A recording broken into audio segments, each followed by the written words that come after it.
for that. And so I'm Avikshit Saras. Uh, Again, at the outset, I'm very grateful to Dr. Pant to give me this opportunity, this platform, this gathering to address you, talk about maker culture as I understand. As he mentioned, as he's mentioned, I'm mostly into 3D printing, but it's an attempt to actually share my thoughts with you, learn from you in the process also. So that's the flow that I'm talking about, that you would see.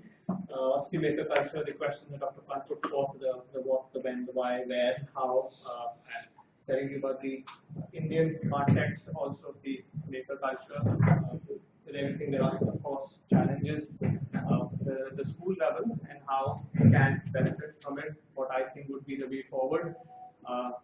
Lastly, I would ask you one simple question: how would you foster the maker culture, right? So that's something for us to brainstorm. You can actually log on here at polf.com, Avikshit Saras 784, and put in your responses. So that's for the people who've got the smartphones to tinker around, and the ones who don't, who can actually speak extempore.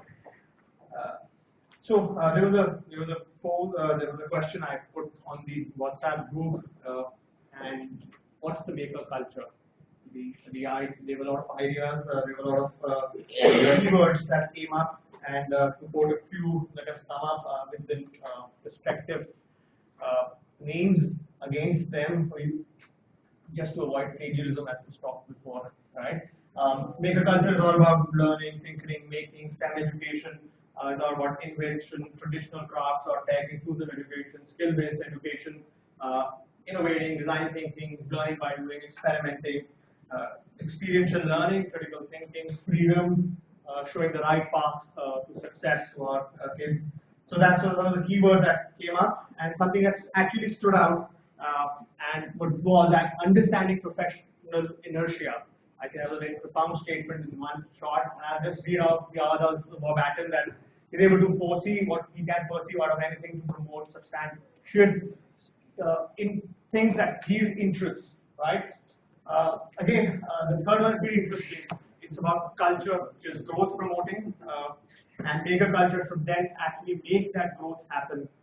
Very, very profound statements by NDP.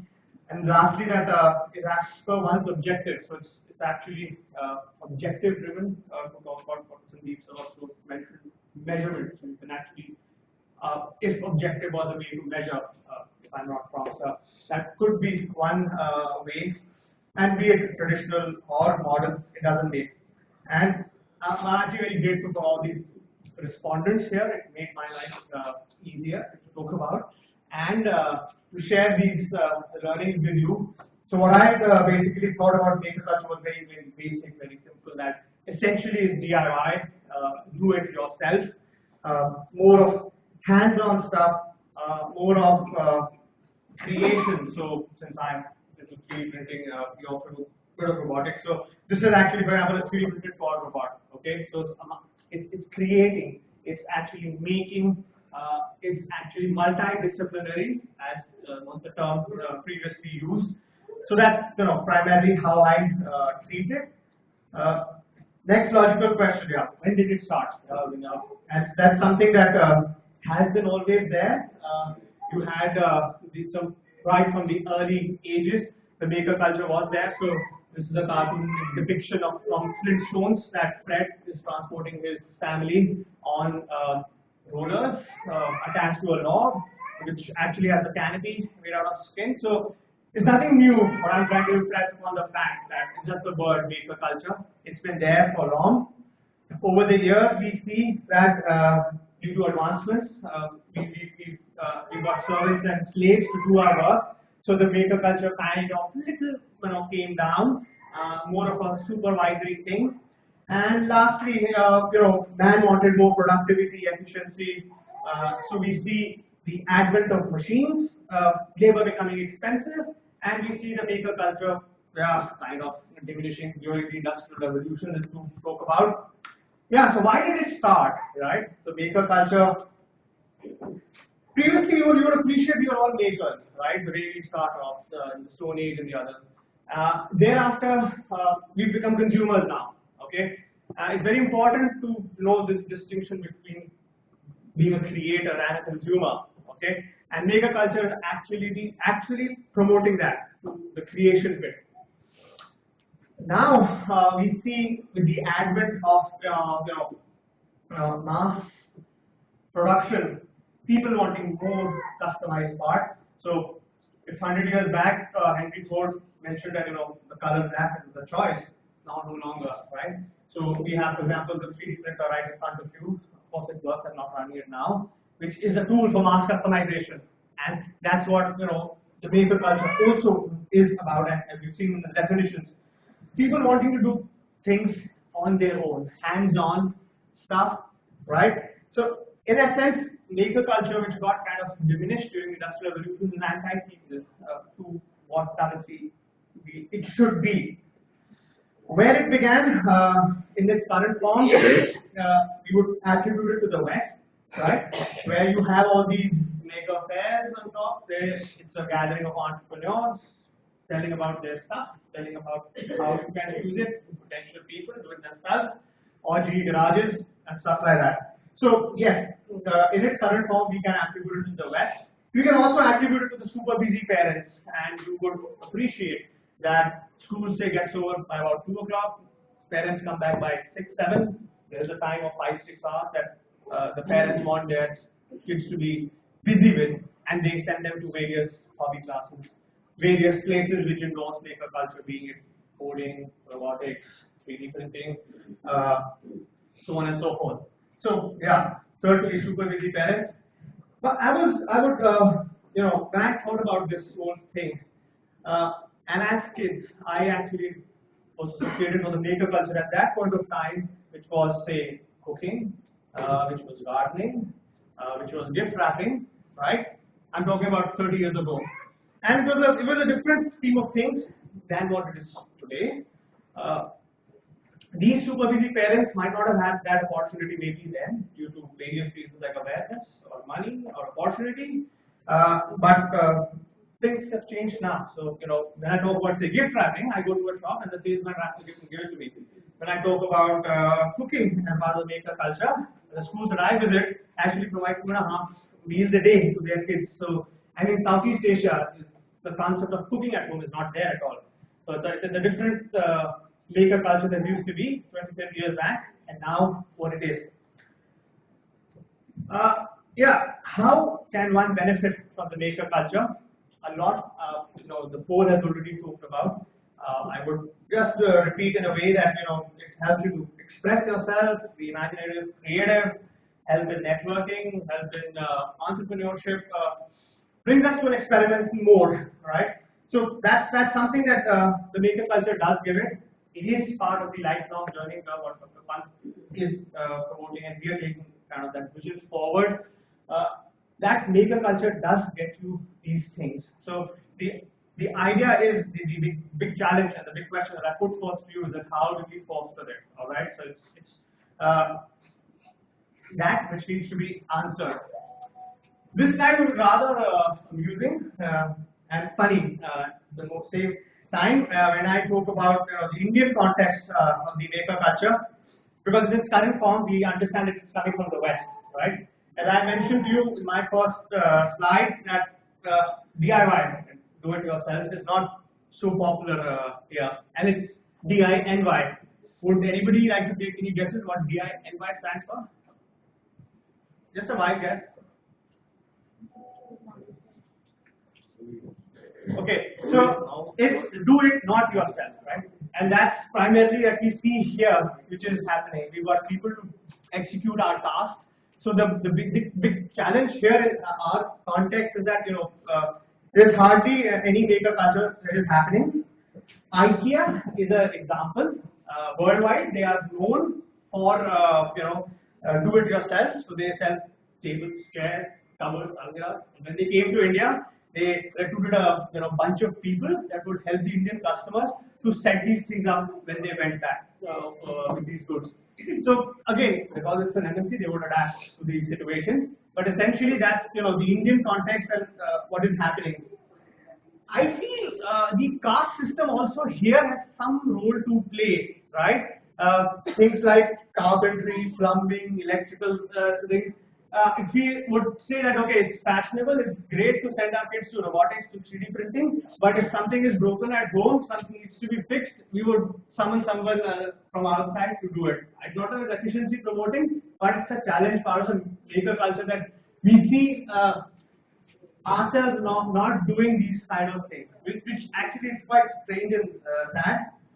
And I also feel at the same time that maker culture gets promoted if you've got sufficient time and money at hand.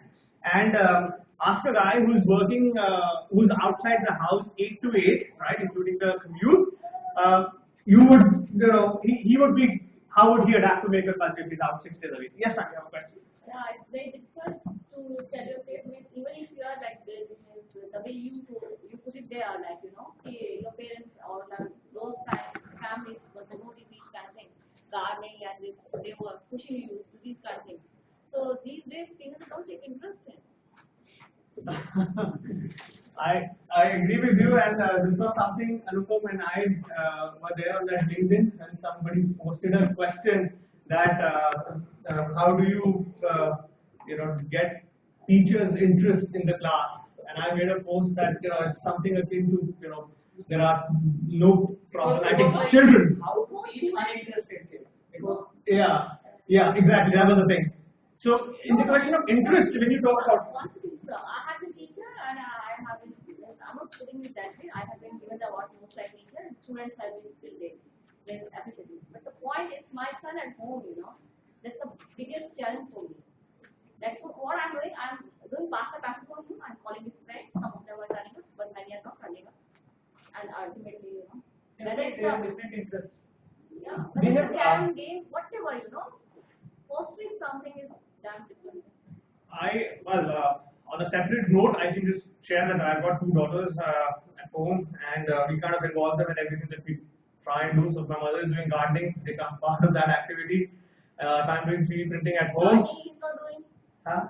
He's not doing gardening. I'm getting him different posts. At least to paint the post. He's not doing. I agree, and I think it's a challenge first of all.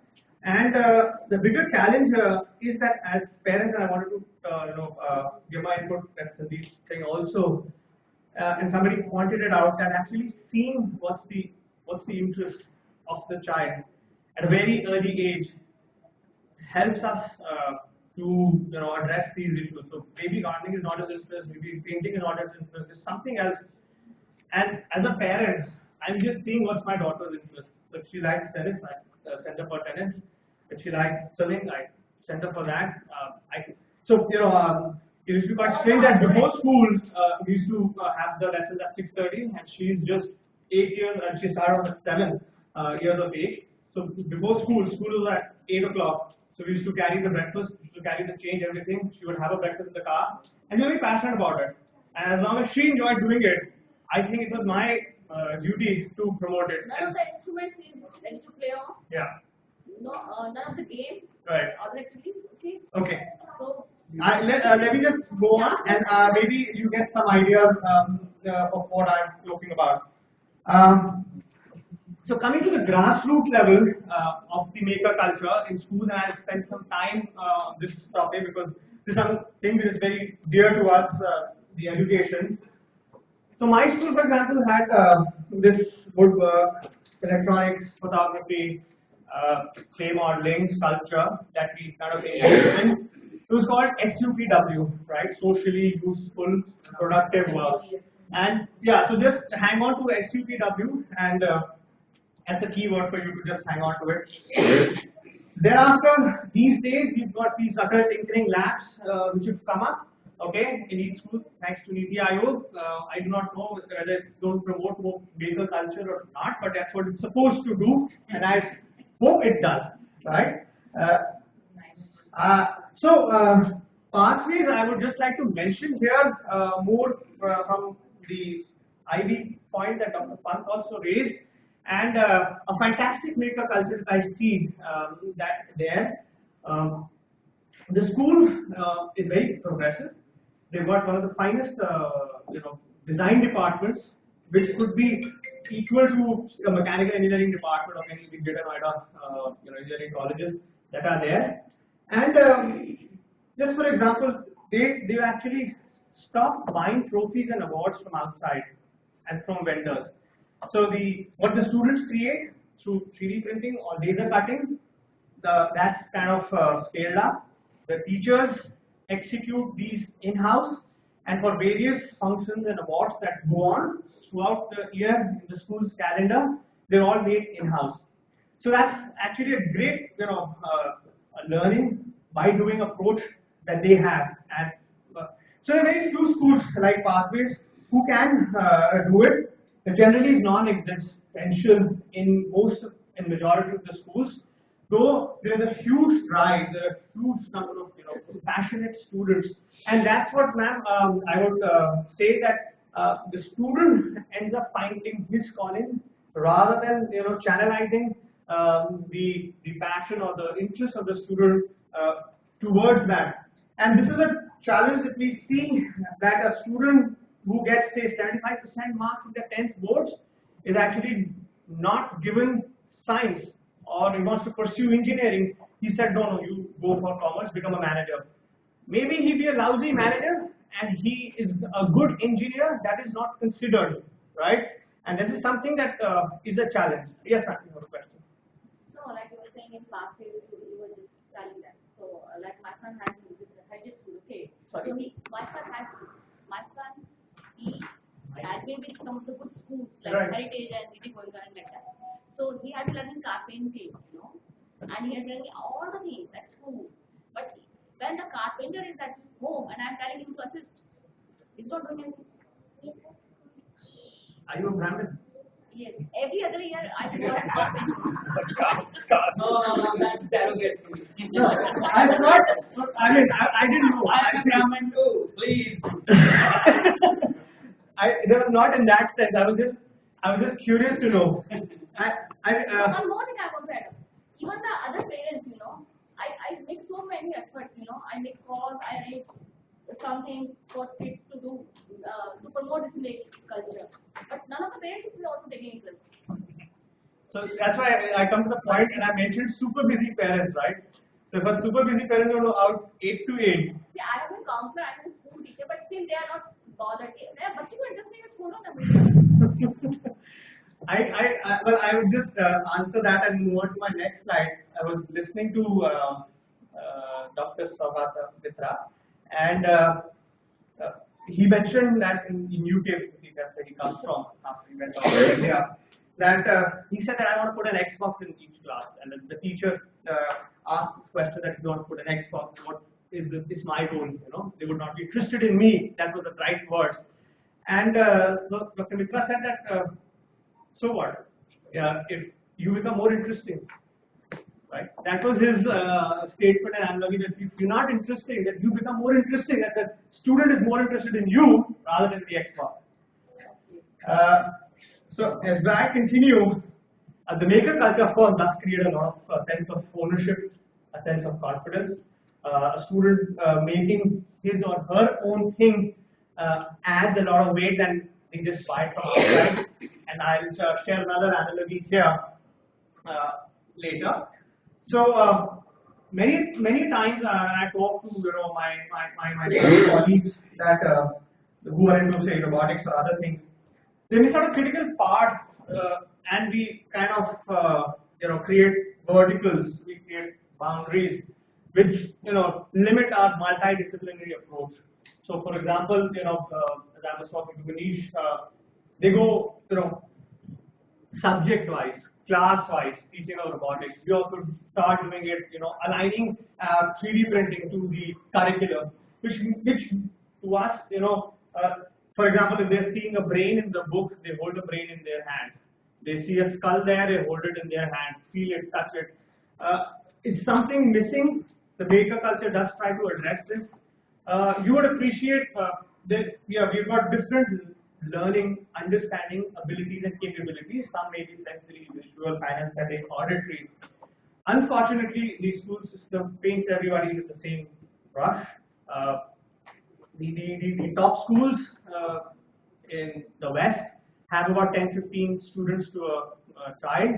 Here it's 1:30. Dr. Pant once mentioned that the children of aristocrats never sent their kids to school. The teachers came home to actually teach them. Of course, it's not possible, now because of various reasons.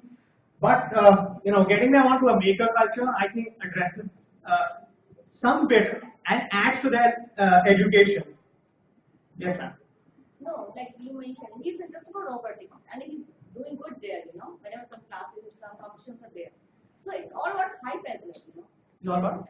It's all about the hype created. The robotics, yeah, that one must. So I think a lot to do maybe because of the demonstration effect that their friends are doing. I should do it as well. It gives you an adrenaline high as you would talk about at this age. But yeah, nevertheless, imagine the dropout millionaires and billionaires of this world. I've taken 3 examples: Michael Dell, Bill Gates, and Steve Jobs. Right? You see, as a teenage, in their teenage, so Bill Gates was a great computer programmer starting from his teenage. Michael Dell fixed and unfixed computers. He used to take them apart, fix them back in. He was good at sourcing. Steve Jobs was great in calligraphy, right?